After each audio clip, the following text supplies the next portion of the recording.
Mike Hall's massive car auction in 2021 looked like the end of everything. 40 years of collecting vanished in one day.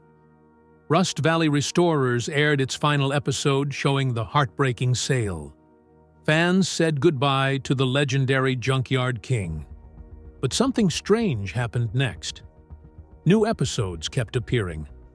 Mike was still on TV, still fixing cars, still living his dream. How did a man who lost his empire somehow keep his show alive? The answer reveals a secret most viewers never suspected about what really happened. Mike Hall was born on February 4, 1958, in St. Boniface, a part of Winnipeg, Manitoba. When he was still a young boy, his father got a job working for the Canadian Pacific Railway, and the whole family moved west to Kamloops, British Columbia. That move changed everything for Mike. Life in the interior of British Columbia gave him room to roam and plenty of space to explore back roads and open fields. It didn't take long before one thing completely took over his world: cars. Not shiny new ones, but old, rusted-out wrecks sitting forgotten in fields and behind barns. By the early 1970s, when he was just a teenager, Mike had already started sneaking into people's backyards and scouting old country roads, looking for dead cars that he could bring back to life. While most kids were saving up for records or bikes, Mike was dragging home junkers that no one else wanted. He didn't see rust, he saw potential. A beat-up 50s coupe or a rotting pickup wasn't trash to him. It was a puzzle waiting to be solved. Some of his friends thought it was weird. Neighbors gave him odd looks, but he didn't care. He was already collecting car after car, storing them wherever he could. At a time when other kids were figuring out what they wanted to be, Mike already knew. He wanted to fix things with wheels. By the time he hit his 20s in the late 1970s, Mike had gathered dozens of vintage cars. He hadn't gone to trade school. There weren't any fancy certificates on his wall. What he had was real-world experience. He'd taught himself everything: how to rebuild engines, how to shape metal, how to bring a car back from the dead. Every wreck he brought home turned into a lesson. Every engine that wouldn't start became a challenge. And slowly, all that trial and error turned into skill. The kind of skill that didn't come from a classroom. It came from busted knuckles and long nights in freezing sheds.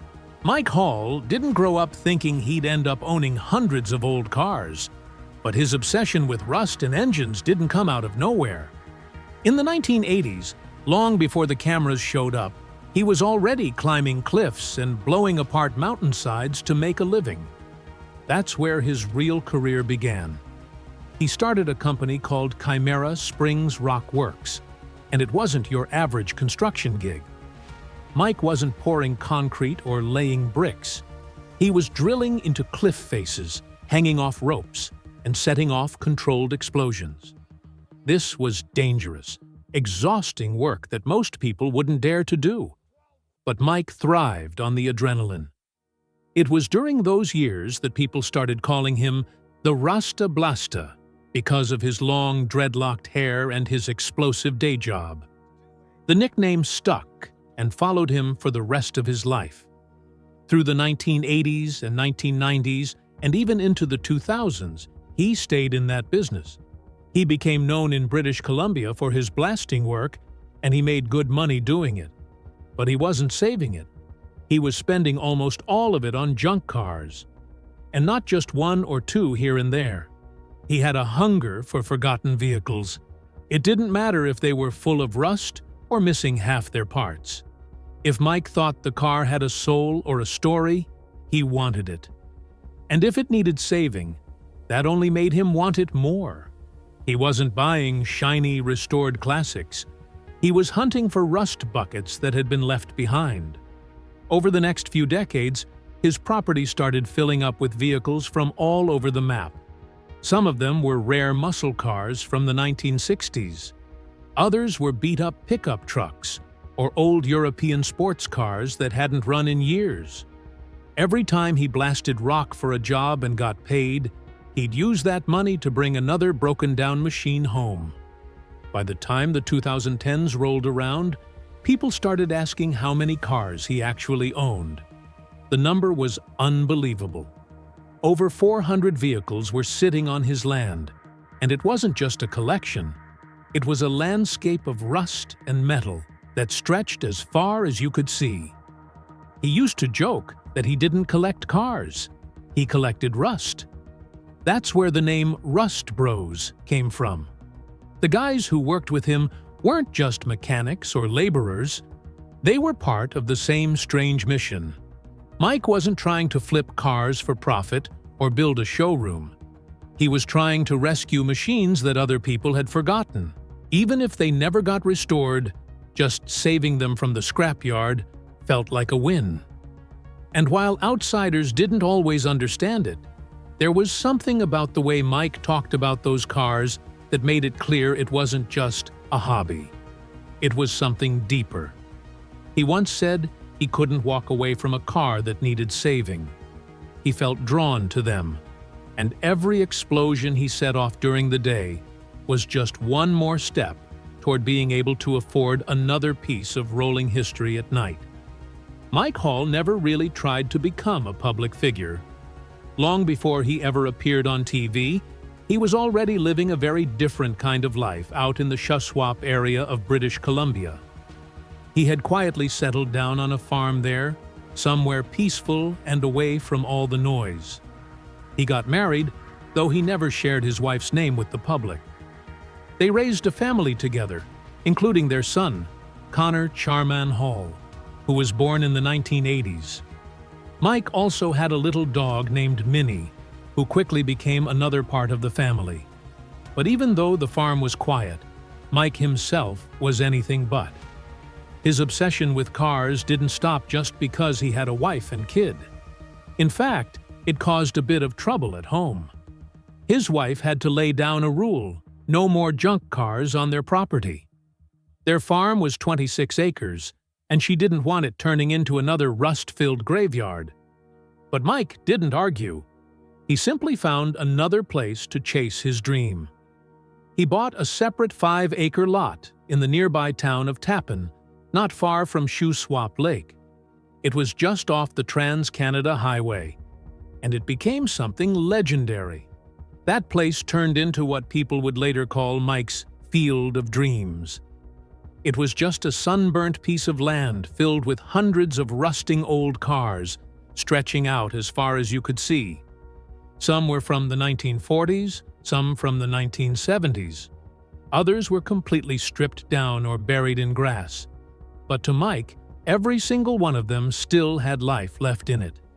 He didn't see rust, he saw potential.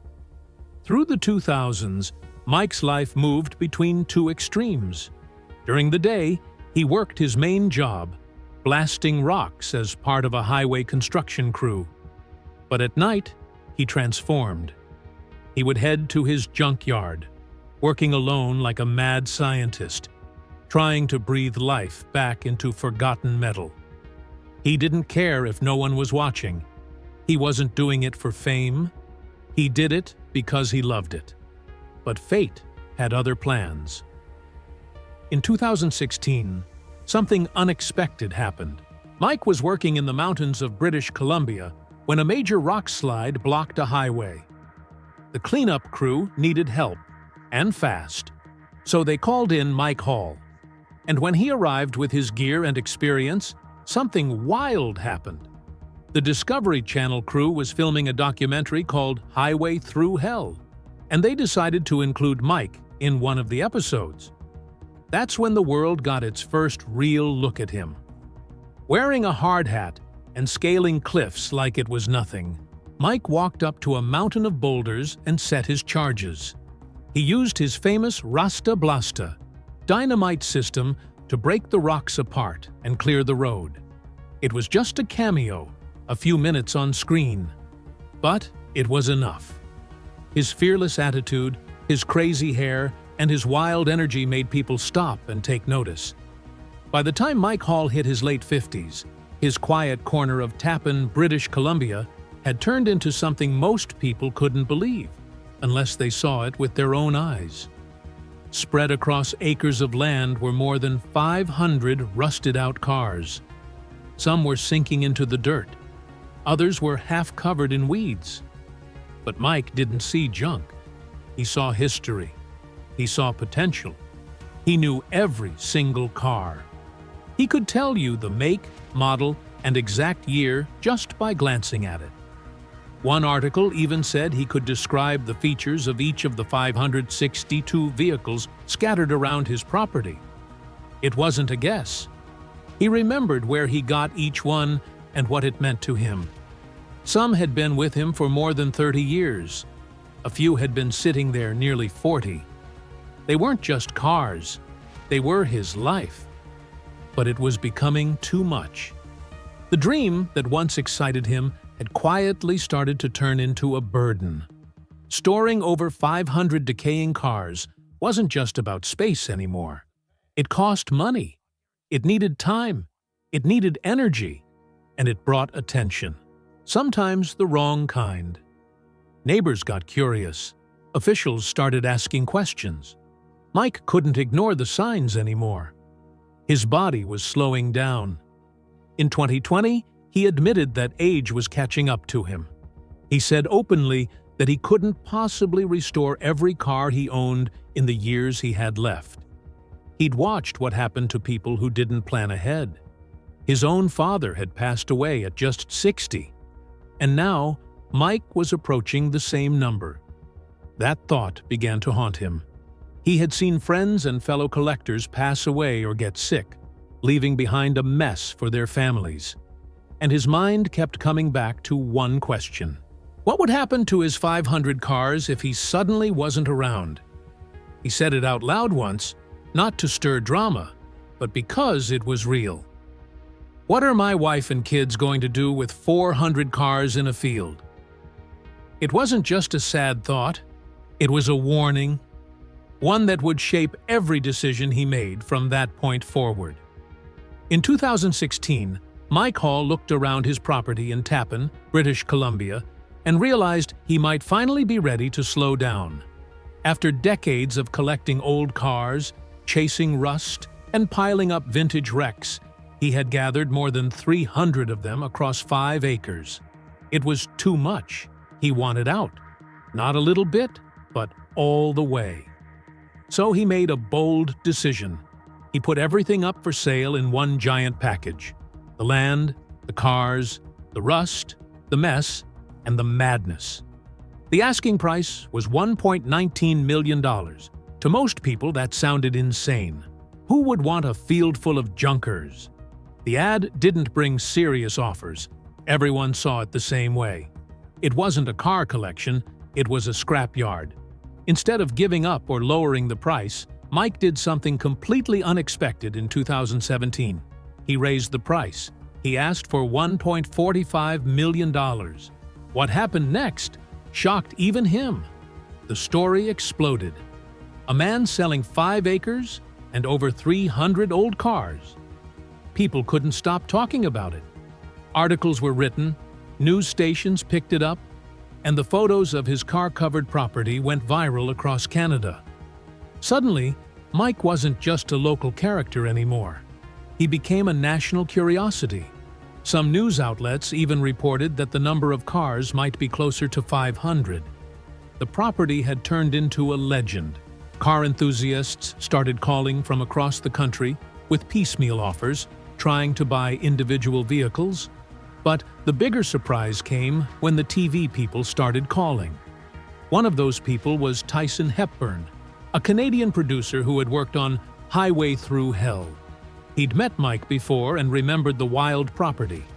Now, with the internet buzzing about this eccentric man with hundreds of decaying vehicles and a dream to walk away from it all, the idea of a television series didn't seem far-fetched anymore. Mike had something nobody else did. A real life that looked like fiction. Producers pitched ideas. Some wanted a sensational story about junk and chaos. But Mike made one thing clear. He didn't want to be on TV unless it was about something meaningful. He said the show had to be about fulfilling his dream, not just laughing at his mess. What he really wanted was to restore classic cars with a small team and maybe turn the madness into something beautiful. At 60 years old, Mike Hall didn't slow down or retire quietly. Instead, he opened the gates to his rusty kingdom and let the world in. With the support of Mayhem Entertainment and Chorus Studios, he agreed to film a show that would finally force him to do something useful with the hundreds of cars he had spent decades collecting. He built a real workshop right there on his land in Tappan, British Columbia. It was surrounded by mountains of rusted-out classics, and he named it Rust Bros Restorations. The idea behind the show was simple: take the cars he loved and try to turn them back into gold. Fix them, shine them, and sell them. But anyone who knew Mike also knew this wasn't just a business plan.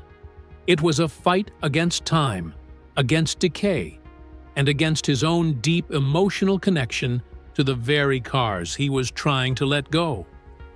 The show, called Rust Valley Restorers, started filming in 2018.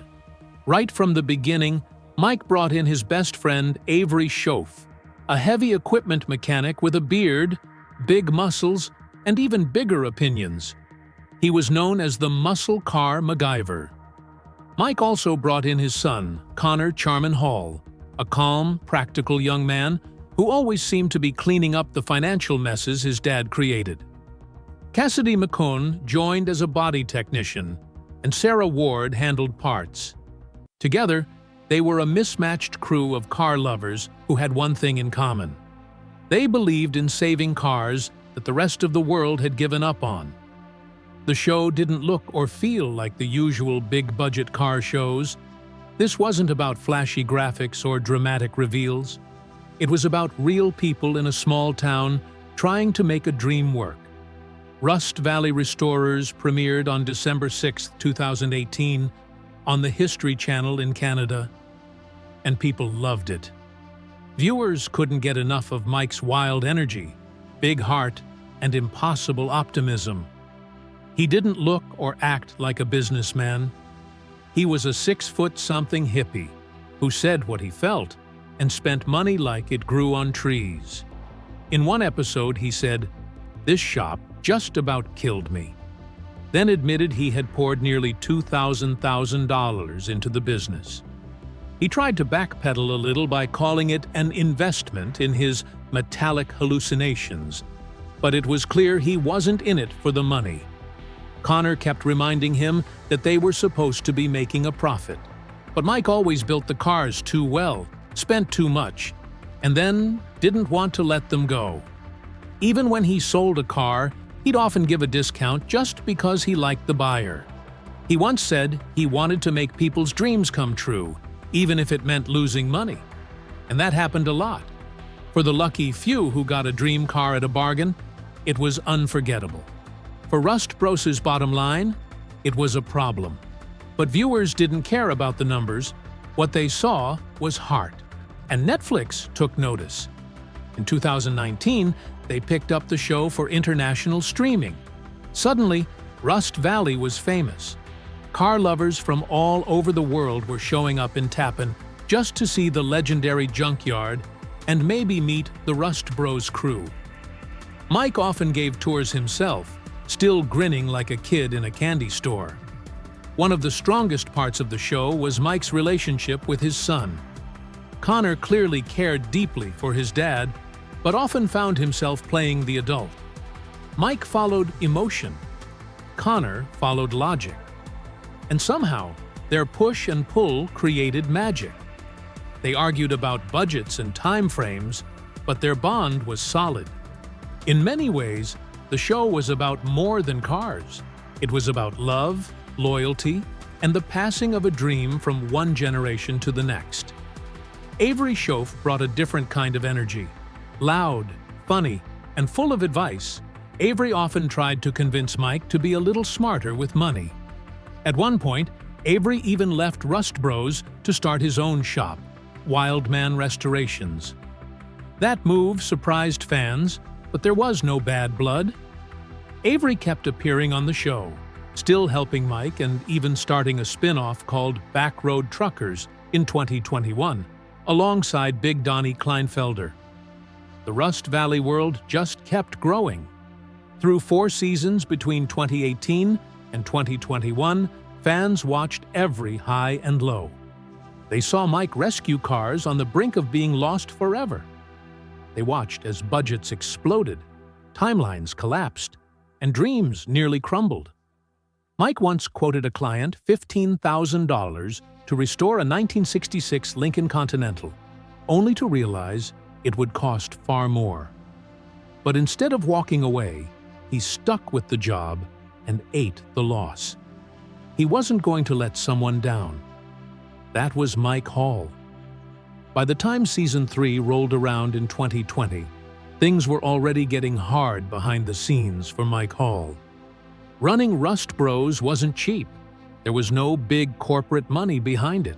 Mike was mostly paying out of his own pocket, covering staff salaries, buying parts, and running the shop without making steady profits. He even admitted that he never really had a business plan, and that his friends often joked about how bad he was with money. But that wasn't funny anymore. By the end of 2020, the weight of the expenses started to catch up with him. He began seriously thinking about retirement again, something he had delayed just to keep the shop alive for the show. But it wasn't just money. Mike was getting older, and he had real concerns about his health. He once said, only half joking, that after years of climbing cliffs and breathing in paint fumes, he could drop dead tomorrow. If that happened, he wondered, what would happen to the cars? Then something happened that fans didn't see coming. In early 2021, it came out that the land where the Rust Bros yard sat was actually zoned for farming. It was part of British Columbia's agricultural land reserve, and Mike wasn't supposed to be running a full-scale car restoration business there. For years, the local authorities had looked the other way. But when Mike started building a new workshop in January 2021, the Columbia Shoe Swap Regional District stepped in and told him he was out of bounds.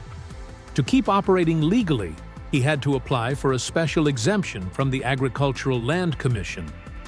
The local board supported his application, praising how much the Rust Bros shop helped tourism and the economy. But in May 2023, the commission officially denied it. Just like that, Rust Bros became an illegal business on paper. At that point, Mike didn't even own the land anymore. A new owner had taken over, and Mike was now just a tenant. Together, they scrambled for a fix. One idea was to subdivide the land so the shop could sit on its own smaller parcel, which would be easier to rezone. Local officials liked the plan and approved it in early 2025, but the stress from the whole ordeal had already taken a toll. Then came wildfires. The summer of 2021 was brutal across British Columbia, and Mike's yard full of old cars was like a match waiting to be struck. If even a small grass fire reached his collection, it could destroy everything. That fear, combined with the legal pressure and financial stress, pushed Mike to make a hard decision. He was going to sell. In mid-2021, Mike quietly sold the Tappan property. But the cars weren't included in the deal. That meant he had to move them. So he planned a massive auction with no reserve prices. The date was set for October 2, 2021. Over 500 cars, many of which hadn't moved in decades, were to be sold in a single day. It felt unreal. 40 years of my life is going to vanish in one day, Mike said. Some of the cars sold for a few $100s. Others went for over $10,000. But Mike didn't focus on the money. He just wanted the cars to go to good homes. He even asked buyers to send him photos if they ever got the cars running again. When the auction ended, all but 50 of the cars were gone. Mike kept about 30 of his favorites, mostly muscle cars and a Dodge convertible. The rest were spread out across Canada and the US. That day hit Mike hard. He said the whole thing was a blur. Watching cars he had owned for 30 or 40 years roll away on trailers left a lump in his throat. But there was relief too. The yard was finally clear. The zoning problem had quieted down. The massive overhead was gone, and his family, especially his son Connor, was quietly relieved. Mike was 65 when the auction happened. He said it felt like the right thing to do.